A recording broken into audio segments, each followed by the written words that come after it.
साथियों, आप सब लगता है बहुत ज्यादा थक गए। बहुत देर से आप गर्मी में इंतजार कर रहे हैं, बट एक बार मुस्कुरा के जय भीम बोल दीजिए तो समझ जाऊंगा कि आपने मेरे लिए जो इंतजार किया, आपका वक्त जाया नहीं जाने दूंगा। एक बार मुस्कुरा के जय भीम।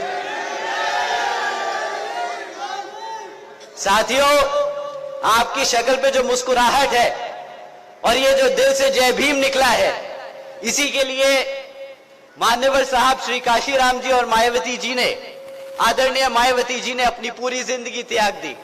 तो कभी भी, कितनी भी मुश्किल हो, कितनी भी गर्मी हो, कितनी भी दिक्कतें हो, कभी मुस्कुराना बंद मत कीजिएगा। आप अपने लिए नहीं, अपने समाज के लिए मुस्कुरा रहे हैं। साथियों, आज आप सब इतनी बड़ी संख्या में यहां मौजूद हैं। हमारी माताएं बहनें, हमारे बड़े बुजुर्ग और हमारे युवा साथी, आप सब जो आज इतनी बड़ी संख्या में यहां मौजूद हुए हैं, हम सबको सुनने के लिए मैं आप सभी का तहे दिल से धन्यवाद करना चाहता हूं। साथियों, इससे पहले मैं अपनी बातें आप लोगों के बीच में रखूं, मैं बहुजन समाज पार्टी की राष्ट्रीय अध्यक्ष व उत्तर प्रदेश की 4 बार मुख्यमंत्री व पूर्व सांसद आदरणीय बहन कुमारी मायावती जी को तहे दिल से धन्यवाद व उनको नमन करता हूं, जिन्होंने अपनी पूरी जिंदगी बामसेफ, DS4 व BSP के जन्मदाता एवं संस्थापक मान्यवर साहब श्री काशीराम जी के बताए हुए रास्ते पर चलकर परम पूज्य बाबा साहब डॉक्टर भीमराव अंबेडकर जी के मानवतावादी व आत्मसम्मान एवं स्वाभिमान के मूवमेंट के लिए समर्पण कर दिया। तो बहन जी का और मान्यवर साहब श्री काशीराम जी का मैं दिल से नमन करता हूं। साथियों, उत्तर प्रदेश जैसे विशाल व महत्वपूर्ण राज्य के 4 बार में BSP की सरकार बनाकर खासकर बहुजन समाज के लिए ऐसी मिसाल है जिससे प्रेरणा लेकर करोड़ों लोग यहां सामाजिक परिवर्तन व आर्थिक तरक्की के मिशनरी कार्य में जुड़े हुए हैं। इतना ही नहीं, बल्कि मैं खुद उनके इस नेतृत्व से प्रेरित होकर BSP मूवमेंट से जुड़ा हूं और उनके पदचिन्हों पर चलकर उस मिशन, दायित्व, कार्य व फर्ज को पूरा करने की पूरी कोशिश करता रहूंगा, जिसके लिए बहुजन समाज के मसीहा परम पूज्य बाबा साहब डॉक्टर भीमराव अंबेडकर जी ने अपना आजीवन कड़ा संघर्ष करते करते निकाल दिया। साथियों, हमारी पार्टी के लिए पिछले कुछ समय से विरोधी पार्टियां बहुत सारे प्रोपेगेंडा, बहुत सारी टाइप की अफवाहें फैलाते आए हैं ताकि हमारे कार्यकर्ताओं का, हमारे कैडर का मनोबल टूट सके। परंतु मैं उनमें से एक बहुत महत्वपूर्ण चीज के ऊपर आज आप सबके सामने बात रखना चाहूंगा। इस बात से कुछ लोगों को दिक्कत होगी, इस बात से कुछ लोगों को लगेगा कि ये भैया को मंच पे नहीं बोलना चाहिए था, परंतु आज मैं अपने लोगों के बीच में हूं, तो मैं आज अपनी बात रखते वक्त बिल्कुल भी हिचकिचाऊंगा नहीं। साथियों,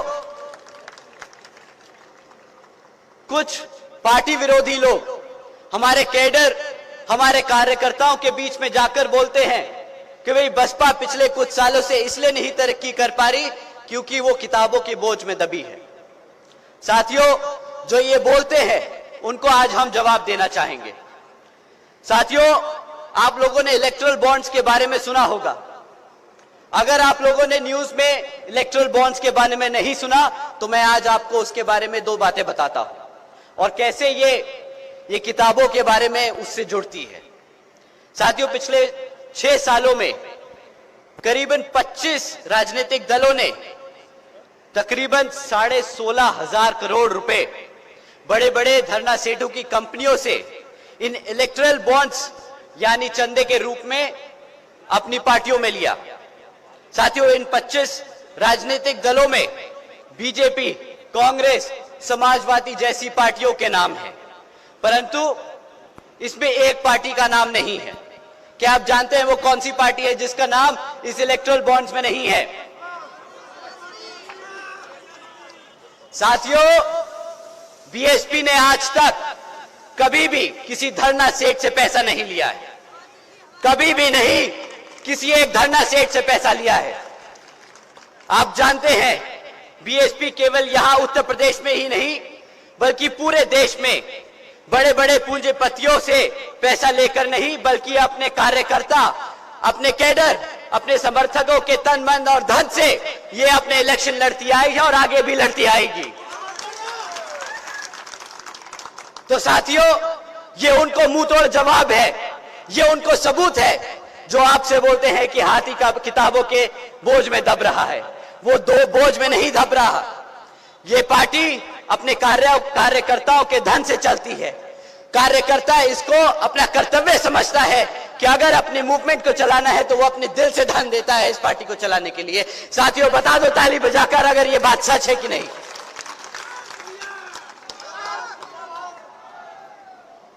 अब साथियों, जैसा कि आप सब जानते हैं, लोकसभा चुनाव आजकल चल रहे हैं, हमारे सर पर हैं, और इसमें हमारी तरह और भी पार्टियां आप लोगों को बुला बुलाकर आपसे वोट मांगने का काम करेंगी, परंतु आपको इस बारी उनको वोट डालने से पहले और उनको आपने अपने बीच में आने से पहले उनको एक काम देना है।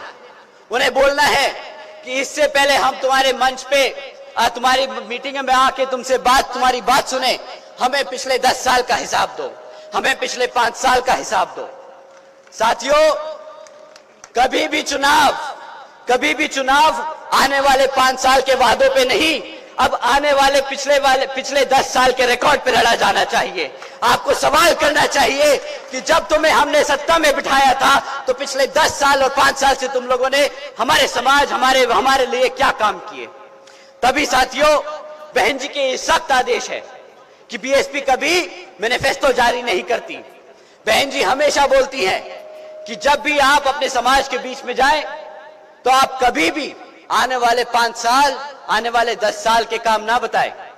आप लोगों ने पिछले 5 साल और 10 साल में क्या काम किया, आपने अपने समाज के लिए क्या काम किया, वो आप जाके अपने समाज को बताएं, ताकि उनको भरोसा हो कि हाँ, जिसको वो वोट डाल रहे हैं उसने हमेशा हमारे वोट का सही इस्तेमाल किया, हमारे लिए सही तरीके से काम किया। इंग्लिश में बोलते हैं लेट द वोटर्स बी जज ऑफ योर वर्क। साथियों, पिछले 10 साल से बीजेपी केंद्र की सत्ता में आसीन है, उनका आपको 10 साल का रिकॉर्ड मांगना होगा। 2014 में केंद्र की सरकार में बीजेपी आई थी, उनसे आपको पिछले 10 साल का रिकॉर्ड मांगना होगा। और मैं आज आप लोगों के बीच में कुछ पॉइंट्स छोड़ के जा रहा हूं, आप इस पे जरूर सोचिएगा, अपने साथियों से बात कीजिएगा और उनसे जरूर पूछिएगा। साथियों, आज सरकारी स्कूलों के बारे में बात करते हैं। शिक्षा सबसे जरूरी, हमारे आने वाले भविष्य की नींव है शिक्षा। साथियों, पिछले 10 सालों में सरकारी स्कूलों में पढ़ रहे आधे से ज्यादा बच्चे आज अंग्रेजी नहीं बोल पाते। आप उनसे अगर भी बोलिए कि अंग्रेजी में 1-2 लाइनें सुना दो, तो बेचारे बच्चे आज अंग्रेजी की भाषा नहीं समझते हैं, ना बेचारे बोल पाते हैं। वैसे तो मोदी जी जाके बोलते हैं कि हम इंडिया को ग्लोबल इकोनॉमी बनाएंगे, परंतु उनसे पूछिएगा कि अगर हमें यूनाइटेड स्टेट्स, यूनाइटेड किंगडम या यूरोपियन अदर कंट्रीज से काम लेना है तो हम उनसे किस भाषा में बात करेंगे। वो तो आपसे हिंदी में बात करने से रहे, आपको तो चाइना से भी काम लेना होगा, तो कैसे हमारा समाज, कैसे हमारे लोग उनसे बात करेंगे, कैसे उनसे हम काम ले पाएंगे जब हमारा बच्चा 8वीं क्लास का बच्चा अगर आज अंग्रेजी नहीं बोल सकता। साथियों, 8वीं कक्षा के बच्चों का तो आज इतना बुरा हाल है, बेचारे प्लस माइनस मल्टीप्लिकेशन नहीं कर पाते। ये मैं अपने मन से नहीं, सरकारी सर्वे और रिकॉर्ड के डेटा को उठा के बोल रहा हूं। कहीं आप समझो कि मैं भाजपा की बुराई कर रहा हूं, ये फैक्ट्स और फिगर हैं। साथियों, साथ ही साथ डिजिटल इंडिया की बात करते हैं। केंद्र की सरकार डिजिटल इंडिया की बात करती है। वो कहती है कि हम इंडिया को एक डिजिटल इकोनॉमी बनाएंगे, परंतु आज साथियों सरकारी स्कूलों में 65% ऐसे स्कूल हैं जहां पे आज तक एक कंप्यूटर तक नहीं लगा, और 35% उनमें से ऐसे स्कूल हैं जिसमें सिर्फ एक इंटरनेट कनेक्शन हो। साथियों, जब आपके बच्चे कंप्यूटर चलाना नहीं जानेंगे, जब उन्हें इंटरनेट की व्यवस्था नहीं होगी, तो कहां से वो सीखेंगे डिजिटल इंडिया, कहां से वो सीखेंगे नई टेक्नोलॉजी के बारे में। साथियों, केंद्र की सरकार ने बहुत बड़े बड़े वादे दिए थे आपको, बहुत बड़ी बड़ी बातें करी थी कि हम अपने बच्चों को इस तरह से पढ़ाएंगे, उन्हें किस तरह से एक उज्जवल भविष्य देंगे, परंतु जो आपके बच्चों की शिक्षा के साथ ही खिलवाड़ करता आ रहा है वो क्या ही आपके भविष्य की बात करेगा। साथियों, ये कोई छोटी बात नहीं है। अगर कोई आपके बच्चे की शिक्षा से खिलवाड़ कर रहा है वो कोई छोटी बात नहीं है। वो खाली पढ़ाई लिखाई तक सीमित नहीं होती। साथियों, अगर आपका बच्चा पढ़ेगा नहीं तो उसे नौकरी कैसे मिलेगी? अगर नौकरी नहीं मिलेगी तो बेचारा कमाएगा कैसे? वो फिर से जहां से आप लोग उठे हैं वहीं पे आके जाके खड़ा हो जाएगा।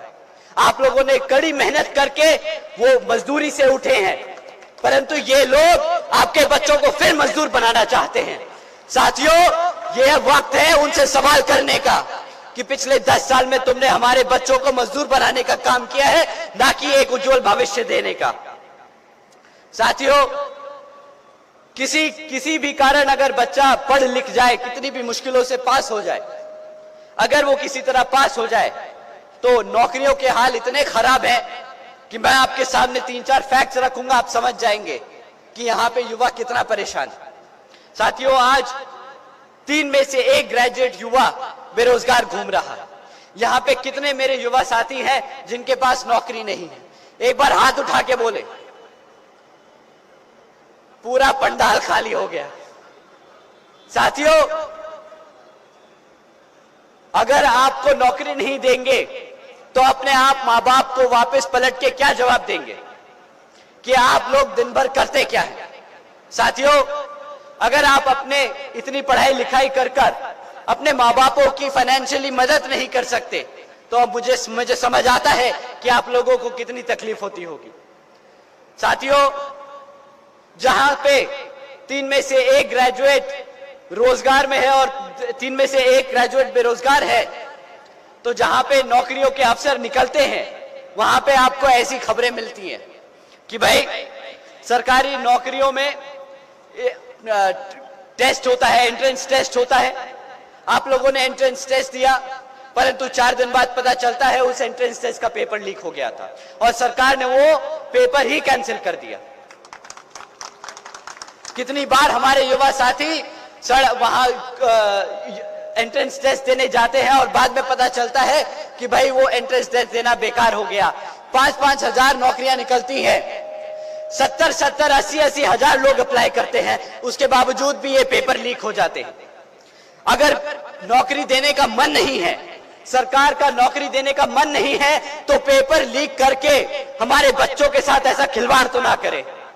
साथियों, इसके साथ साथ जहां पर नौकरी निकल भी जाए तो वहां पे इतना बुरा हाल है कि अभी एक रीसेंट खबर थी, एक रीसेंट हेडलाइन थी जहां पर था कि 90,000 से ज्यादा पीएचडी स्कॉलर्स, इंजीनियर्स और ग्रेजुएट्स युवा साथियों ने एक क्लास 4 की नौकरी के लिए अप्लाई किया था।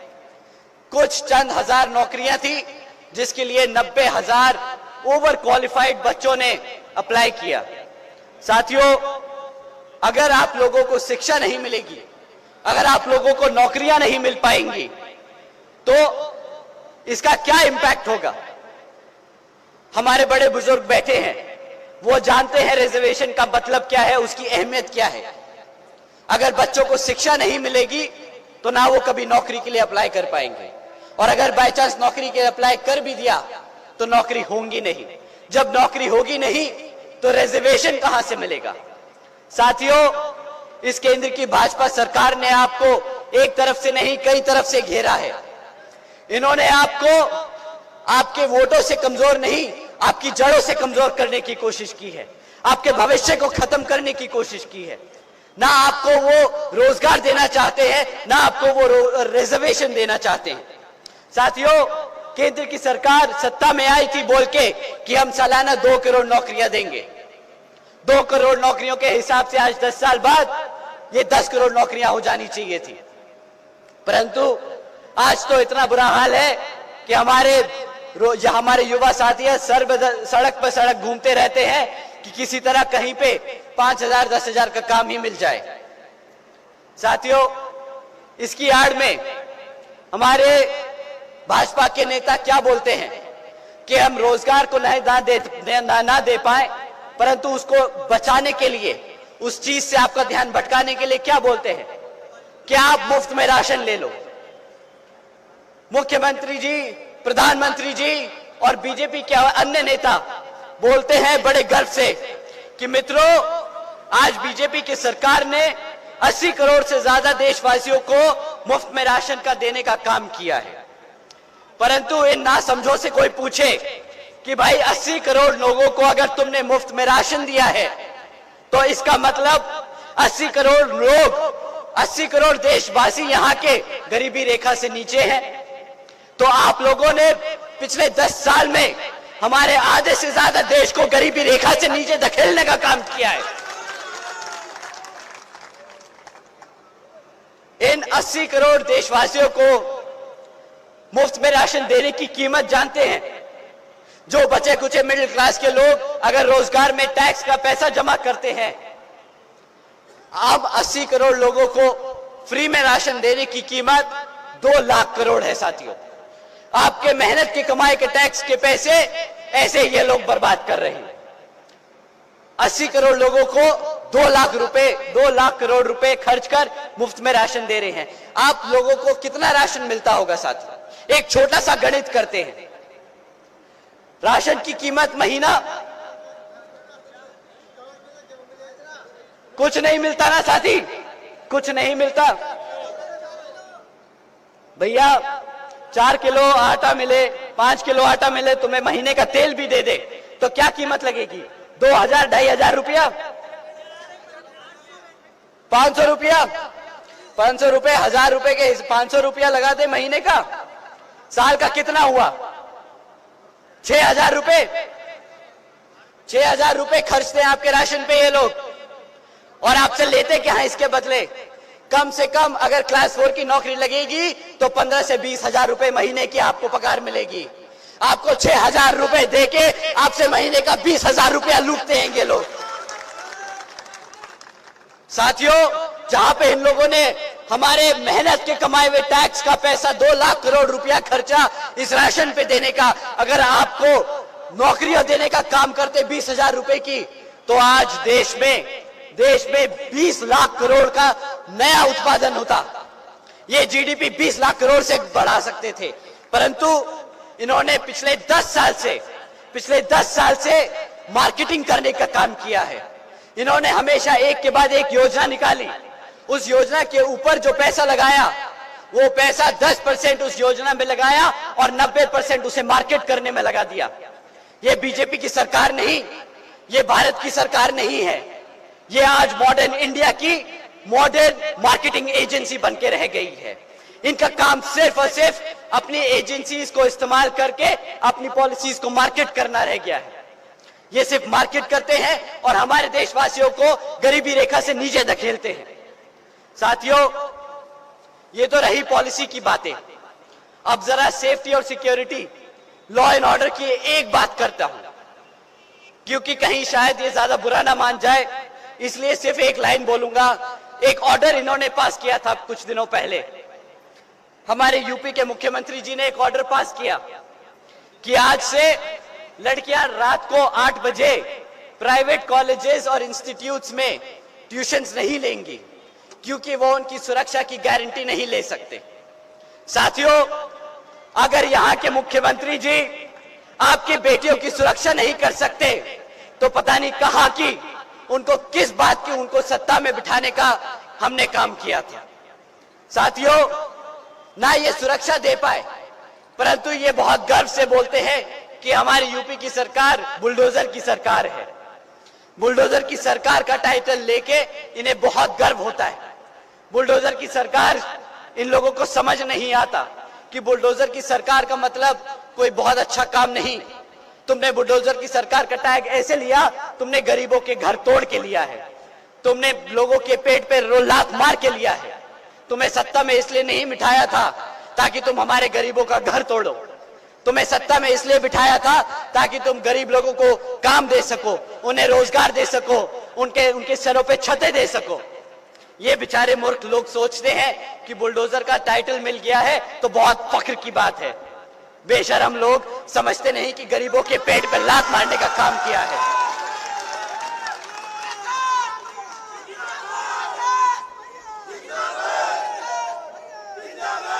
साथियों, अब तक ना ये शिक्षा में सफल हो पाए, ना ये रोजगार दे पाए, ना ये हमारी बहन बेटियों की सुरक्षा दे पाए।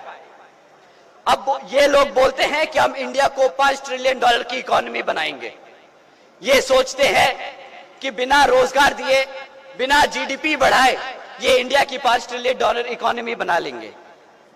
परंतु मैं आपके पास फिर से सिर्फ एक फैक्ट छोड़ता हूं जो आप इनसे सवाल करिएगा कि तुम $5 ट्रिलियन की इकोनॉमी की बात करते हो। 2014 में जब बीजेपी की सरकार केंद्र में आई थी तो केंद्र की सरकार पर 58,60,000 करोड़ का कर्जा था। अब 2024 में जब बीजेपी दोबारा से आप लोगों के बीच में आएगी अपना वोट मांगने, तो इस पे 58,60,000 करोड़ का कर्जा बढ़कर इन्होंने इसको 152 लाख करोड़ बना दिया है। तो अगर आपको कर्जा लेकर हमारी भारत की इकोनॉमी को बढ़ाना है तो वो बताइए, और अगर आप इसको कर्जे को लेकर इकोनॉमी बढ़ा सकते हैं तो उसका रास्ता समझाइए। अब ये नहीं चलेगा कि हम आएंगे, आप लोगों के बीच में खड़े होंगे और सिर्फ ये बोलेंगे, अरे मित्रों हम तो फकीर आदमी हैं, झोला उठाकर चल पड़ेंगे। साथियों, ये तो बीजेपी का हाल है। अब इसके साथ साथ आपके सामने लाल टोपी पहन के भी कुछ लोग आएंगे, हमारे समाजवादी पार्टी के विपक्षी लोग। वो बेचारे ज्यादा कुछ तो कर नहीं पाए अपने 5 साल के शासनकाल में, इसलिए मेरे पास उनके लिए बोलने के लिए ज्यादा कुछ है नहीं।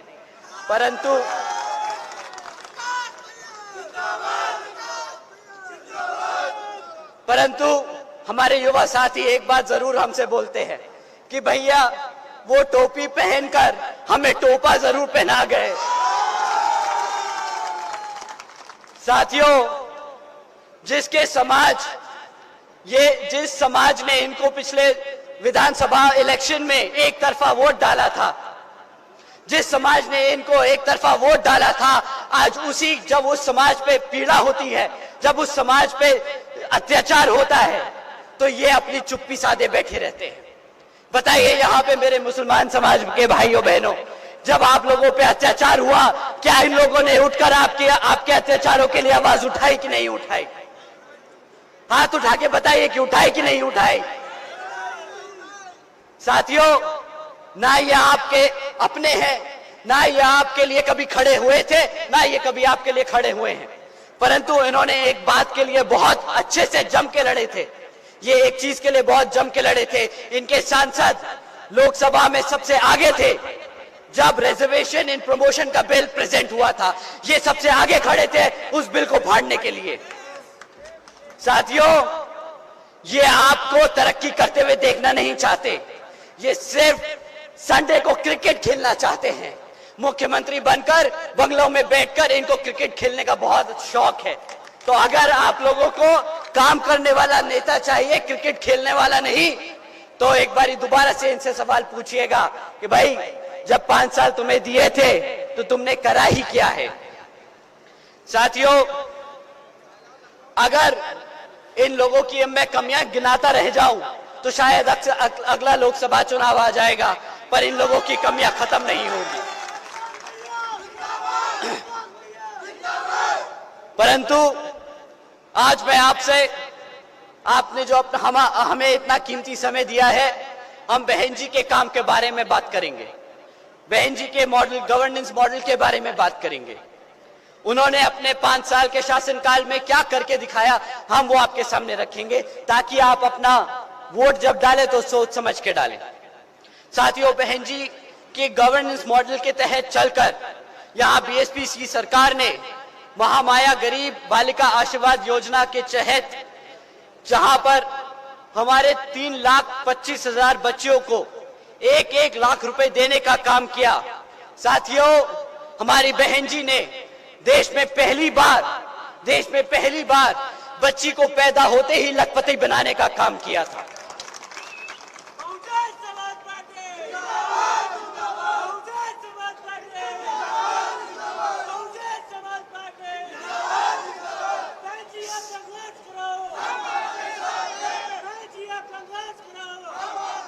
साथियों, बहन जी के गवर्नेंस मॉडल के तहत चलकर बसपा की सरकार ने सावित्रीबाई फुले बालिका शिक्षा योजना भी चलाई थी, जिसके तहत 7 लाख से ज्यादा बच्चियों को 12वीं तक की शिक्षा मुफ्त में प्राप्त कराने हेतु बहन जी ने 600 करोड़ से ज्यादा की लागत इन बच्चियों को मुफ्त में शिक्षा देने की कोशिश की थी। साथियों, बहन जी ने मुफ्त में कभी राशन नहीं बांटा, बहन जी ने हमारे बच्चों के लिए मुफ्त में शिक्षा बांटने का काम किया। साथियों, बहन जी के गवर्नेंस मॉडल के तहत चलकर बसपा की सरकार ने यहां पर प्रदेश में व्यवसायिक technical institutes, engineering colleges, polytechnic एवं इंडस्ट्रियल ट्रेनिंग इंस्टीट्यूट्स में अन्य पिछड़े वर्गों के सभी छात्रों के लिए 27% आरक्षण की व्यवस्था तय की थी। साथ ही साथ देश में पहली बार सरकारी कॉलेजेस के स्टूडेंट हॉस्टल्स के अन्य पिछड़े वर्गों के छात्रों के लिए 27% आरक्षण की व्यवस्था तय की। साथियों, बहन जी ने अपने पिछड़े वर्ग के भाइयों बहनों के लिए ना सिर्फ एजुकेशन में सपोर्ट दिया, बट उनको उस एजुकेशन को प्राप्त करने के लिए, ताकि ज्यादा खर्चा ना पड़े, उनको हॉस्टल्स में भी रिजर्वेशन देने का काम किया। साथियों, बहन जी के मॉडल ऑफ गवर्नेंस के तहत बसपा की सरकार ने प्रदेश में अपने शासनकाल में 12,500 करोड़ की लागत से हमारे SC, ST, OBC व आदिवासी समाज के 3,50,000 से ज्यादा परिवारों को महामाया आवास योजना के तहत अपना खुद का घर देने का काम किया। साथियों, बहन जी के मॉडल ऑफ गवर्नेंस के तहत बसपा की सरकार ने सरकारी नौकरियों के साथ साथ देश में पहली बार सरकारी ठेकों में भी आरक्षण की व्यवस्था लागू की थी और सरकारी नौकरियों की भर्ती पे लगी रोक को हटाकर बहुजन समाज के साथ साथ सर्व समाज में से सभी जरूरतमंद लोगों को नौकरी देने का काम किया था। साथियों, बहन जी के मॉडल ऑफ गवर्नेंस के तहत बसपा की सरकार के नेतृत्व में बहन जी ने कृषि एवं संबंधित कार्यों में मिनिमम वेजेस को 55 रुपए से बढ़ाकर 100 रुपए प्रतिदिन करने का काम किया था और अन्य पिछड़े वर्गों की लोगों की क्रीमी लेयर की वार्षिक आय 3 लाख रुपए से बढ़ाकर 5 लाख रुपए कर दी थी। साथ ही साथ बहन जी ने गन्ना खरीदी के दाम भी दुगने कर दिए थे। साथियों, इसके साथ साथ बहन जी ने अपनी सरकार के दौरान 90,000 से ज्यादा अधिक शिक्षकों को सरकारी नौकरी देने का काम किया, 1 लाख से अधिक सफाई कर्मचारियों को नौकरी देने का काम किया, 2 लाख से अधिक जवानों को पुलिस फोर्स में भर्ती किया और 6 लाख से अधिक अपर कास्ट के समाज के कमजोर लोगों को विभिन्न विभागों में सरकारी नौकरी देने का काम किया। साथियों, बहन जी के मॉडल के द्वारा न सिर्फ शिक्षा मिली, सुरक्षा मिली, नौकरियां मिली, बल्कि हमारे सर्व समाज में से कमजोर भाइयों को, पिछड़े वर्गों को, दबे कुचले समाज के लोगों को इज्जत से सर उठाकर समाज में अपनी बात रखने का मौका मिला। साथियों, इन्हीं जरूरी बातों के साथ साथ अब मैं आप सभी लोगों से मेरी व हमारी आदरणीय बहन कुमारी मायावती जी की भी विशेष अपील है कि इस समय देश में हो रहे लोकसभा आम चुनाव में आप सभी लोग हर मोर्चे पर सावधान रहें। आप लोग अपने वोट को बहुत संभाल कर आने वाले इलेक्शन में सही पार्टी को वोट देने का काम करें। साथियों, मैं आप सभी से ये खास अपील करता हूं कि आने वाले लोकसभा आम चुनाव में यहां जिन भी क्षेत्रों में बीएसपी के लोकसभा के उम्मीदवार चुनाव लड़ रहे हैं, तो उन्हें आप लोग वोटिंग मशीन पर बीएसपी के हाथी वाले चुनाव चिन्ह के सामने वाला बटन दबाकर यहां पर जरूर विजय बनाएं।